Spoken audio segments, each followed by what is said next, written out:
The Lord said to Moses, cut 2 stone tablets like the former, that I may write on them the words which were on the former tablets that you broke. Get ready for tomorrow morning, when you are to go up Mount Sinai, and there present yourself to me on the top of the mountain. No one shall come up with you, and let no one even be seen on any part of the mountain. Even the sheep and the cattle are not to graze in front of this mountain.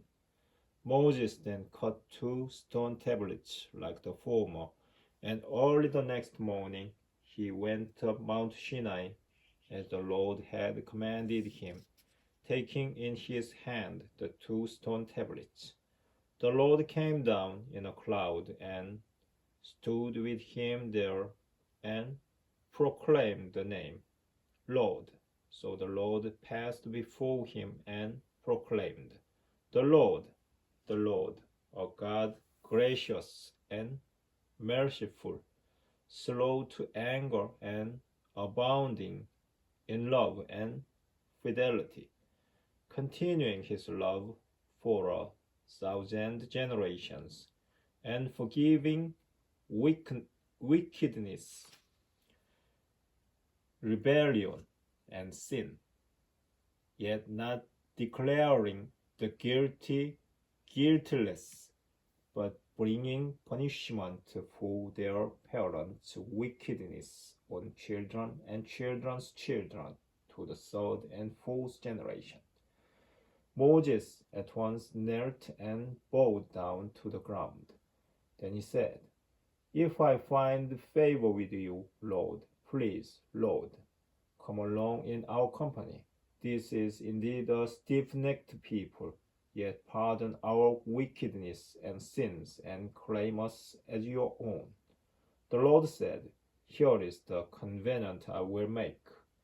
Before all your people I will perform marvels never before done in any nation anywhere on the earth, so that all the people among whom you live may see the work of the Lord. Awe-inspiring are the deeds I will perform with you. As for you, observe what I am commanding you today. See, I am about to drive out before you the Amorites, Canaanites, Hittites, Perizzites, Hivites, and Jebusites. Take care not to make a covenant with the inhabitants of the land that you are to enter, lest they become a snare among you. Tear down their altars, smash their sacred stones, and cut down their Asherahs. You shall not bow down to any other god, for the Lord, jealous his name, is a jealous God. Do not make a covenant with the inhabitants of the land, else, when they prostitute themselves with their gods and sacrifice to them, one of them may invite you, and you may partake of the sacrifice. And when you take their daughters as wives for your sons, and their daughters prostitute themselves with their gods, they will make your sons to the same. You shall not make for yourselves molten gods. You shall keep the festival of unleavened bread for 7 days at the appointed time. In the month of Abib you are to eat unleavened bread, as I commanded you. For in the month of Abib you came out of Egypt.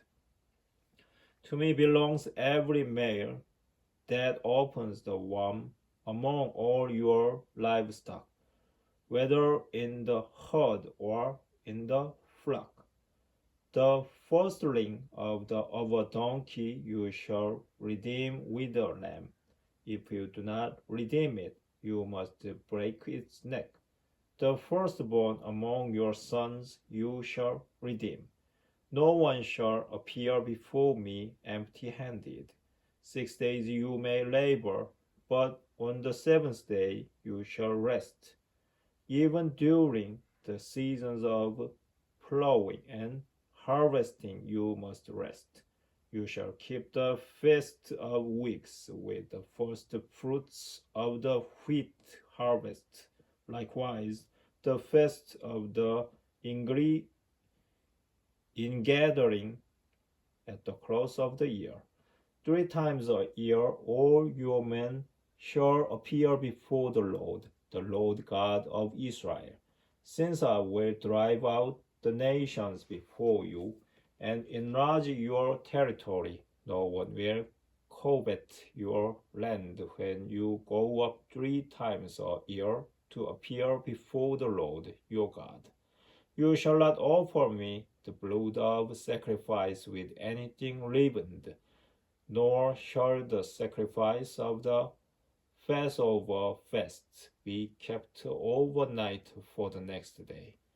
The choicest first fruits of your soil you shall bring to the house of the Lord your God. You shall not boil a young goat in its mother's milk. Then the Lord said to Moses, Write down these words, for in accordance with these words I have made a covenant with you and with Israel. So Moses was there with the Lord for 40 days and 40 nights, without eating any food or drinking any water, and he wrote on the tablets the words of the covenant, the 10 words. As Moses came down from Mount Sinai with the 2 tablets of the covenant in his hands, he did not know that the skin of his face had become radiant while he spoke with the Lord. When Aaron then and the other Israelites saw Moses and noticed how radiant the skin of his face had become, they were afraid to come near him. Only after Moses called to them did Aaron and all the leaders of the community come back to him. Moses then spoke to them. Later, all the Israelites came up to him, and he enjoined on them all that the Lord had told him on Mount Sinai. When Moses finished speaking with them, he put the veil over his face. Whenever Moses entered the presence of the Lord to speak with him, he removed the veil until he came out again. On coming out, he would tell the Israelites all that he had been commanded. Then the Israelites would see that the skin of Moses' face was radiant.